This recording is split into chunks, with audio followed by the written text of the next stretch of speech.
This is Inside the Eye with the Fetch. In today's show, we shall demonstrate a philosophical inquiry into the letters in order to determine just who has been naughty and who has been nice.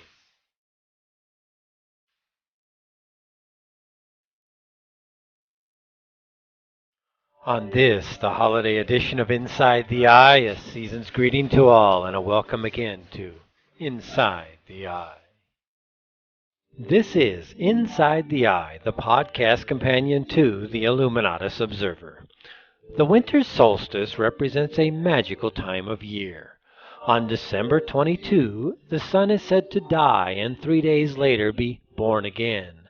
When viewed against a letter, the solstice is recognized as the letter T, and its composite symbol that of the Egyptian Ankh, which, comprised as it is of the vulva and the letter T, represents the birth of the sun into the material realms. But there is much more hidden into the myths that surround this magical holiday.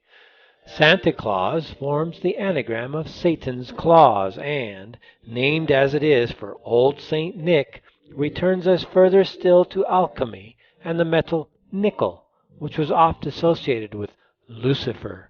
And yet nickel, as a compound, is corrosion resistant and hence cannot be Lucifer as Typhon or Seth, for Typhon or Seth represent all that corrodes. Further, the nickel returns us to the American 5-cent piece, and 5, being as it is associated with the letter E, which is Ma'at and Horus equally, with Horus often being interlinked to Osiris, well, it becomes difficult for the casual observer to know just who really is the naughty god and who is nice. And of Santa's sleigh ride, we return to the upper north to learn that a sleigh ride was symbolic of a drug-induced shamanic trip into the astral world, while Santa, dressed in red, evoked imagery of Typhon, symbolic of iron which corrodes and turns red as the rust in the oxygen-rich air. And then there are the songs, Noel, Noel, cute, clever, actually ingenious.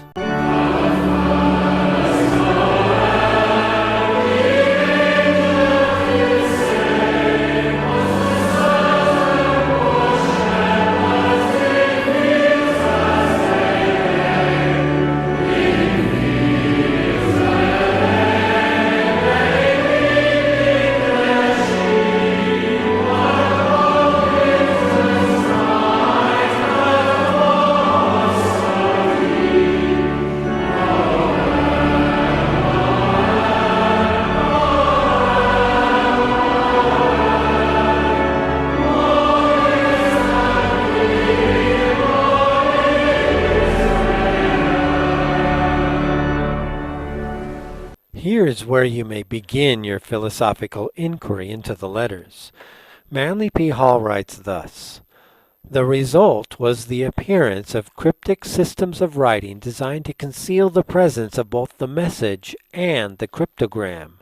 Having thus devised a method of transmitting their secrets to posterity, the Illuminati encouraged the circulation of certain documents specially prepared through incorporating into them ciphers containing the deepest mysticism and philosophy.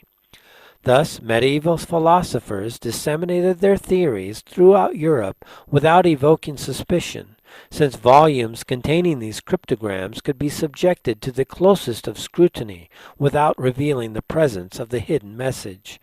And what better way, then, to encode the system than into the very hymnals that would become the Christian Church, itself dedicated to the eradication of all prior knowledge of the pagan system upon which its teachings were based.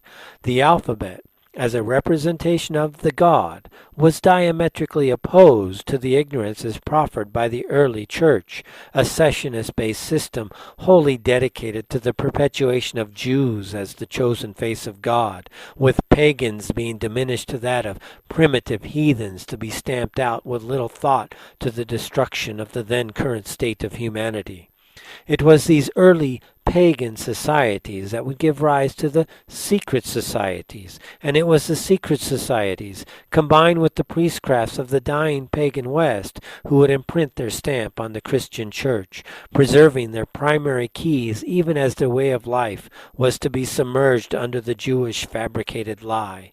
It was the Jewish worship of El opposed to the pagan worship of El, where an El to the pagans was the 12th card of the major arcanum of the tarot deck, Odin, the one-eyed god, the Teutonic rendition of the Egyptian Osiris, opposed to the ignorance of the Jewish god El, who taught that extermination of all who did not bow down to the one God, whatever that was supposed to mean, was the way to human peace. It was the Prince of Peace as Osiris Jesus, opposed to the god of war, Jehovah Typhon Seth as the warrior god El. Noel taught a dual message. Noel as in to know and understand that the winter solstice was based on the birth of Osiris, opposed to Noel, or a rejection of the destruction being wrought by the cessionist Christian power structure. When I come back, we will peer into the letters and demonstrate how the letters help to elucidate these deeper philosophical truths.